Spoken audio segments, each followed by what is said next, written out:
Mày tiến tới bóc cổ đấy. Mày bước đến bóc cổ đấy. Mày bước vào đây. Mày đứng đây tao bẻ cổ đây. Bắt. Đứng lại, không thể đứng lại. Đứng lại, không được chạy. Bắt. Nào bóc tay đi. Mày thả ra. Đây, chúng ta về đòn để quét tiếp.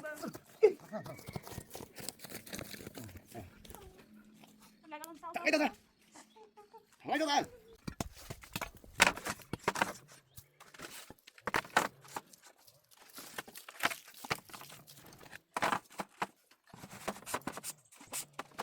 Đây rồi, mình có giường ngủ rồi. Bé ơi, đến đây nào. Đây. Cái này để mình phải đi chặt lá. Người đang làm xuân.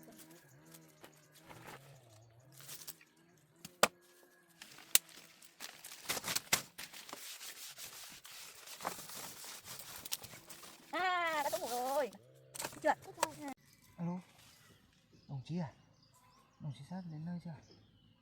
Tôi phát hiện ra bọn chúng đang ở một ngôi nhà hoang ở trên đồi ấy. Đồng chí nhanh lên hỗ trợ tôi nhá. Nhanh nhá. Ok, tôi đang theo dõi.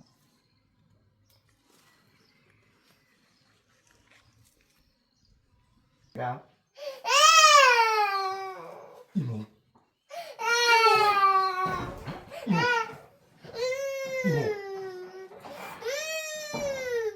Cậu im mồm nghe không? Anh ơi, sao nó khóc thế? Im mồm. Im mồm mới được ăn kẹo. Nhớ được. Mũi. Anh mới thay quần áo cho nó à? Anh thay quần áo cho nó để đi được phát hiện. Để bé uống bé không khóc nữa. Ngậm mồm lại nhâm mới được ăn kẹo như chưa? Kiểu này Cho mới cho ăn như chưa? Đi. kiểu này em đi ngoài đường kiểu có ai theo dõi em ấy. Thế phải nhanh chóng đi cho nó đi Anh thì gọi xe đến chưa? nhanh chóng cho nó đi thì không là Uống sữa không mà khóc đâu nha. Khóc là một con đoán đi đấy.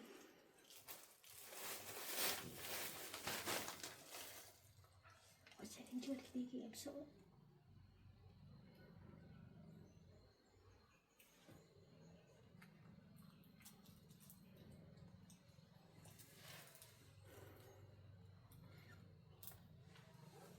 alo à? Vâng. Xe đến chưa anh ơi? Vâng, đợt này cũng khó khăn, em chỉ kiếm được một đứa thôi. Vâng, thế anh cứ cho xe đến đi. Đến sớm cho em còn tốt nhé. Em sợ có người theo dõi lắm. Vâng. Vâng.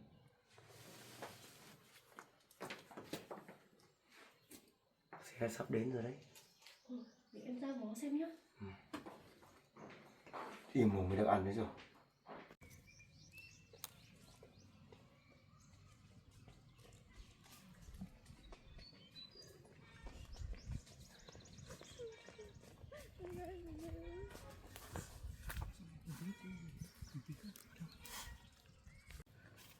Cô không được thôi, chị mình tính cô không được khóc.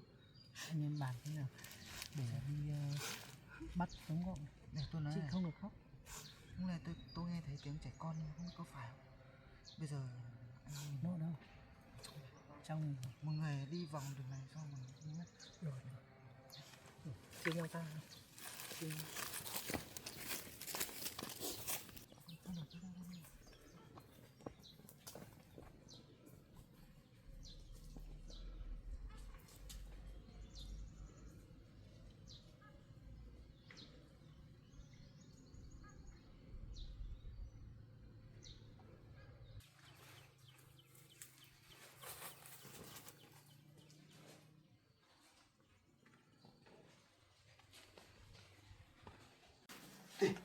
Xe đến đi đấy.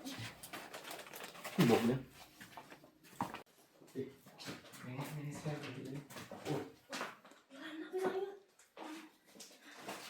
Chúng mày tiến tới bóp cổ nó đấy. Chúng mày bước đến bóp cổ nó đấy. Mày bước vào đây. Mày đứng tiến lại gần cho bẻ cổ nó đấy. Đứng lại đây. Đứng lại đây. Tiến lại gần cho bẻ cổ nó. Quay xe đi, quay xe. Tiến lại gần cho bẻ cổ nó luôn. Từ từ đã. Ngồi im đấy. Con kia ở đấy, không được đi. Đứng lại gần. Đừng có lại gần. Ở đấy, ở im đấy. Từ từ bình tĩnh anh. Tránh ra kia, phải tránh ra bên này đi. Bình tĩnh. Có gì bình tĩnh. Lại đứng đi, tao bẻ cổ nó đây. Bắt. Đứng lại, không thể đứng lại. Đứng lại, không được chạy. Quá đấy.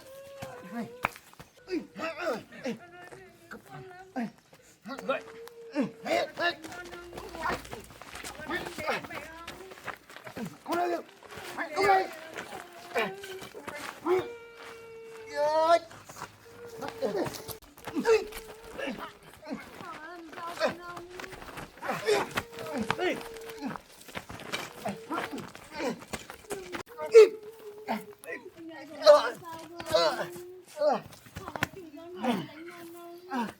Dậy, chúng mày thả tao ra. Thả tao ra. Đi. Áo à. Chúng mày thả tao ra. Đây, đi theo chúng tôi về đồn giải quyết kia.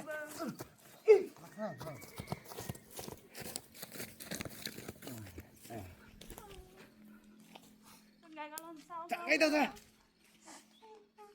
Thả ngay tao ra.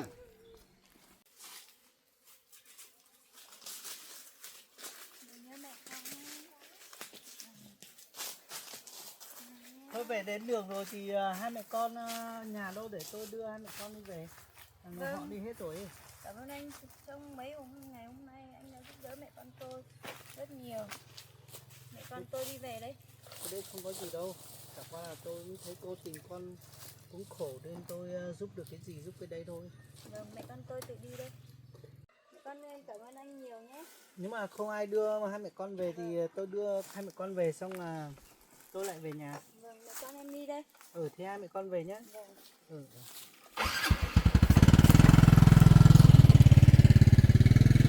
Cái lời cũ nhà của mình nhá.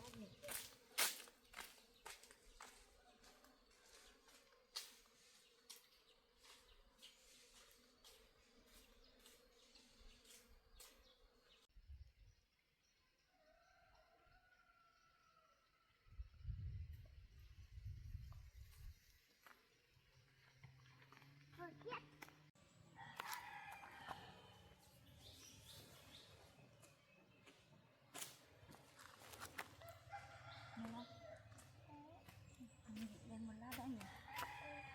Lên một lát rồi mình sẽ đi.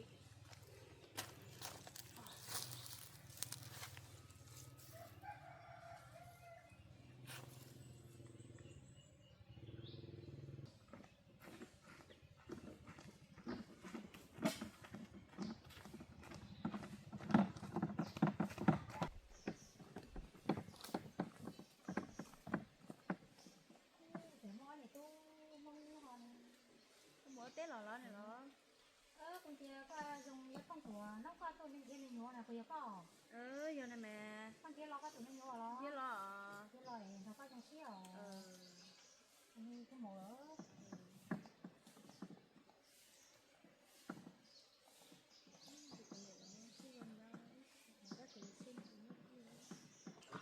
Nghe lo. à chị hả Tao có giá chị của tao. mua chị hai mà Tụi rồi chị mua chị nhá. Tao có đất của liền một lúc chị nhá của tao.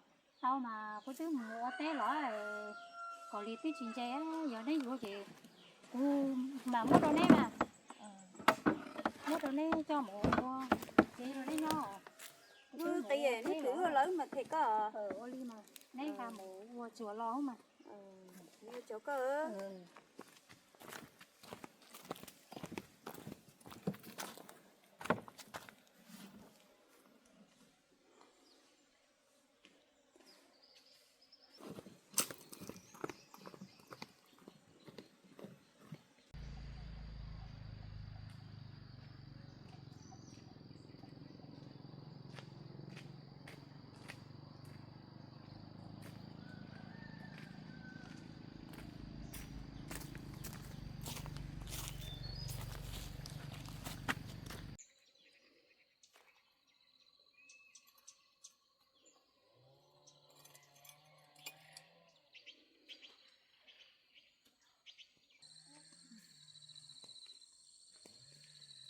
Về đến nhà rồi. Mình đi lâu lâu đâu về đến nhà của mình rồi. Nhà rồi nhỉ. Mình rồi nhỏ.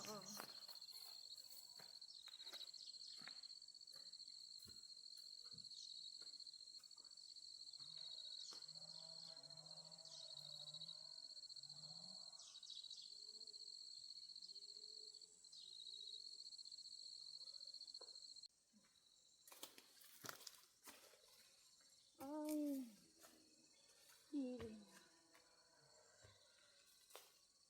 Các mẹ lại đi chặt nữa để sửa lại cái nhà thôi.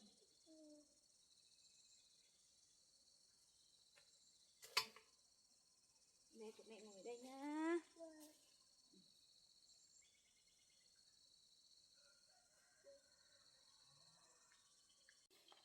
Ôi, mình đi mấy hôm mà cái nhà của mình lá héo hết lá rồi.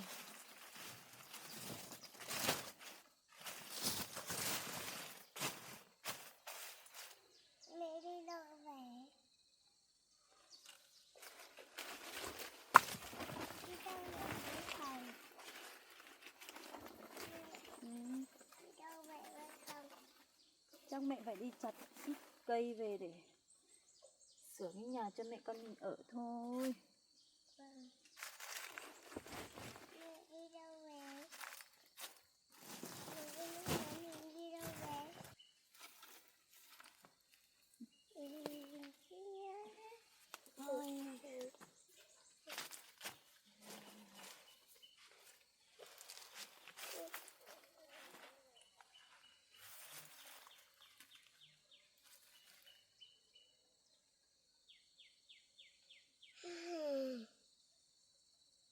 Mẹ đâu?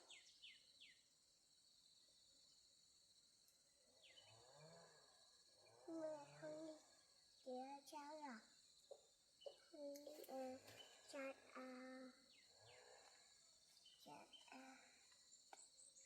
Mẹ đi chặt nứa về sửa cái nhà của mình ở đó.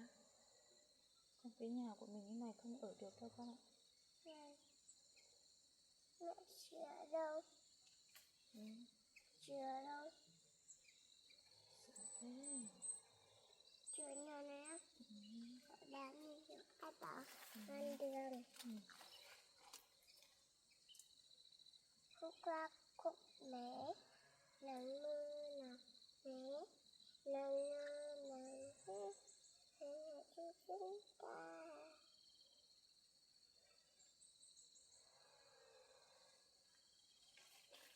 Bọn cướp họ bắt cóc em đi, họ có đánh em không? Có. Thương con gái của mẹ lắm thôi nhờ. Cùng em bé mà họ lại bắt em đi. Thương lắm thôi. Bố quay mình nhé.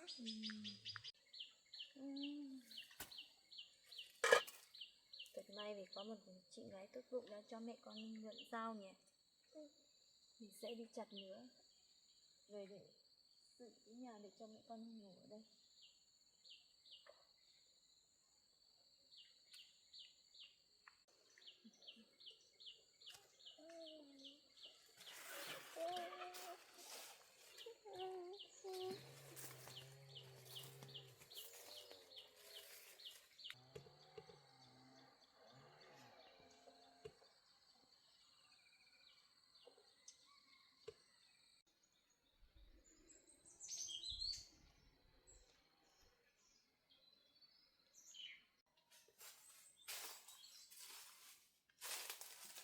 Cái nặng quá.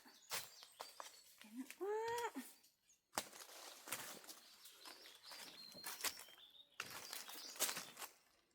Mẹ ba đừng đi về. Con gái ngồi đây đợi mẹ nhé. Vâng. Mẹ đi chặt nứa ở trên này. Cũng làm nhà của mình nhé. Có ai bắt mình không? Mẹ ngay đây mà. Mẹ ngay đây mà. Không ai bắt mình đâu nhở.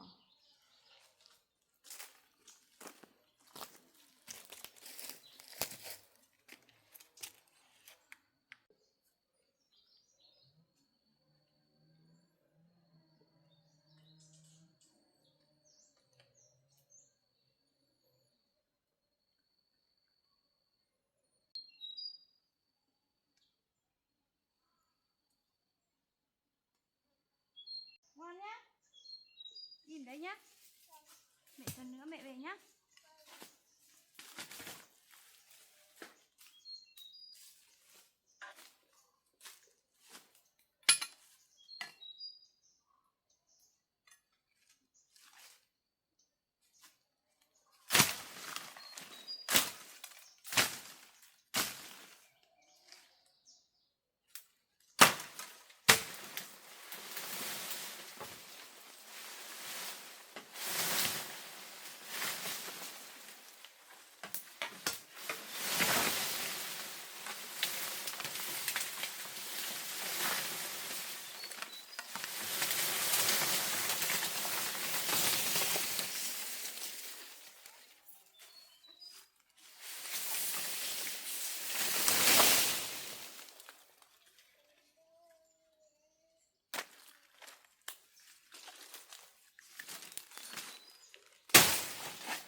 Con làm gì đấy? Đấy làm gì đấy?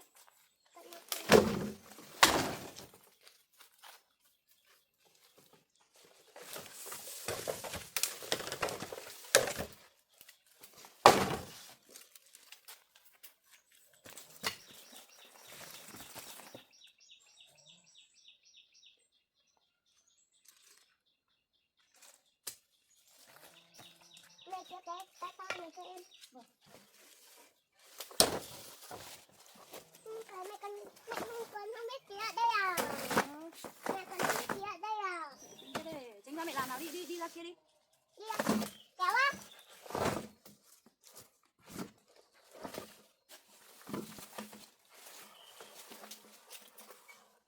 Chắc đó. Để đấy, không phải làm đâu, đi ra đi.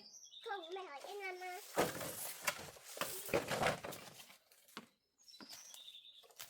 Thường mẹ kia một cái cho em.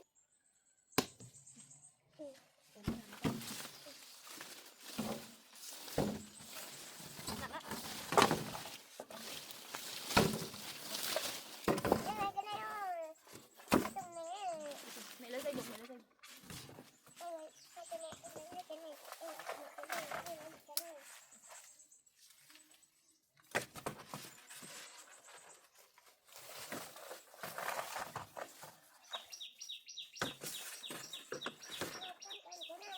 Con đi cần đâu? Con không đi được đâu. Mẹ. Cho thì để đây cứ mẹ cho con. Mẹ lấy dây dục.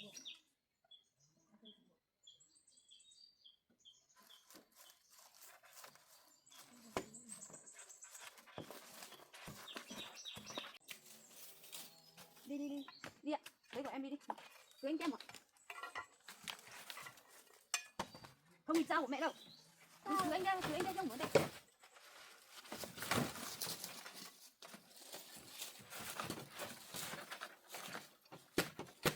Cứ em về đây trông đi. Đi.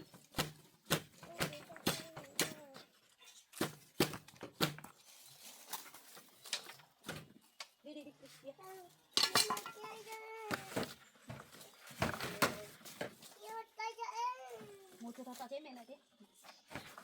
Tao chế mẹ này đây. Đi.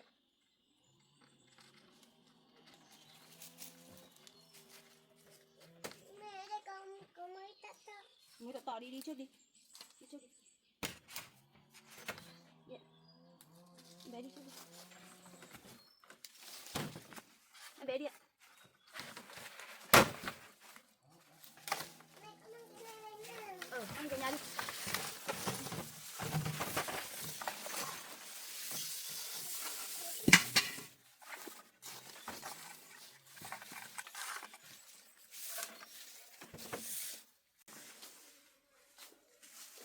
Mẹ.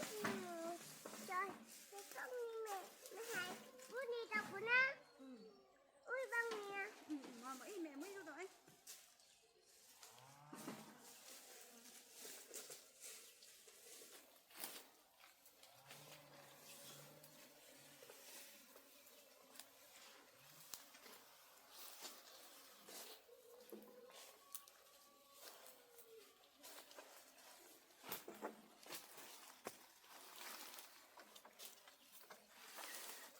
Mẹ cho. Để đấy mẹ cầm cho em.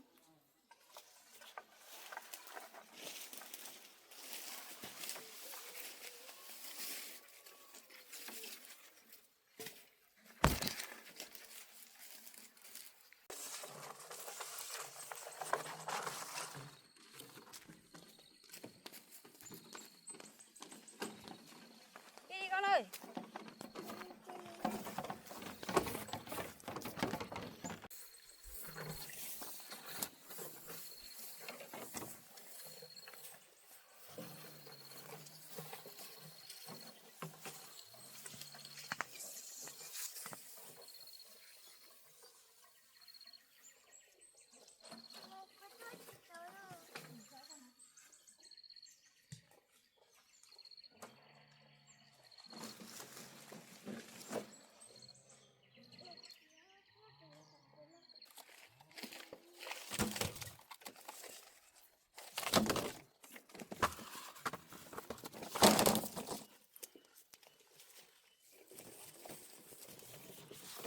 Mẹ con chắc em là ở đây được không?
Cái kéo này xe nhá.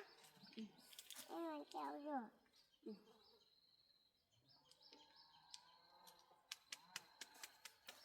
Em ra coi.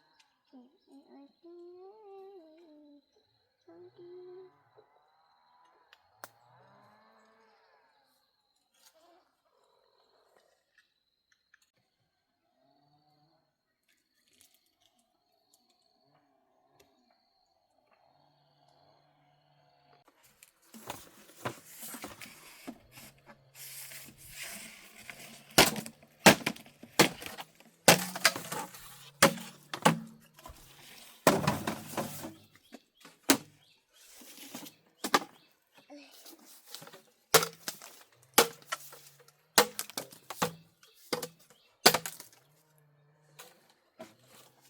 Kéo chưa?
Ok rồi. Mình có giường ngủ rồi. Bé ơi. Bé đây nào.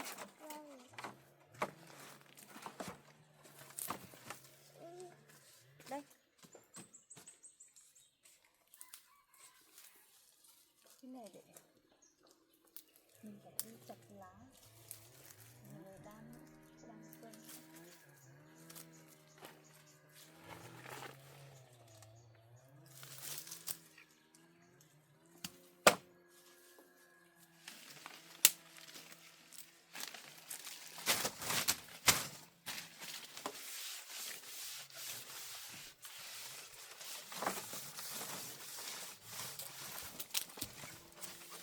À, đã chỗ ngủ rồi.